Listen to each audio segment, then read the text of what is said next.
1989 সালে मैंने प्यार किया ছবির মাধ্যমে বলিউডে আত্মপ্রকাশ করেন সলমান খান। চিত্রনাট্যকার সলিম খানের ছেলে হলেও তার পথ চলা সহজ ছিল না।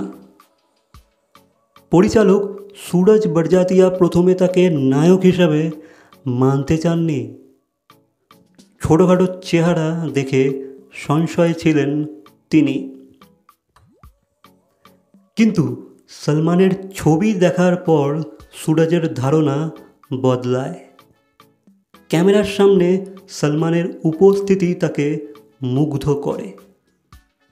যদিও অভিনয় ও নাচে কিছুটা দুর্বলতা ছিল, তবুও গিটারের সঙ্গে বসানো পরীক্ষায় তিনি নিজস্ব স্টাইল খুঁজে পান। এত কিছুর পরও সুরজ নিশ্চিত ছিলেন না। সলমান নিজেও অন্য অভিনেতাদের নাম সুপারিশ করেছিলেন, কিন্তু শেষ পর্যন্ত সব দ্বিধা কাটিয়ে সলমানই হন ছবির নায়ক। আর এই ছবির হাত ধরেই বলিউডে তার যাত্রা শুরু হয়। সো গাইস, এই বিষয়ে তোমাদের কি মন্তব্য অবশ্যই কমেন্ট করে জানাবে। ভিডিওটা ভালো লাগলে লাইক, কমেন্ট, শেয়ার, সাবস্ক্রাইব।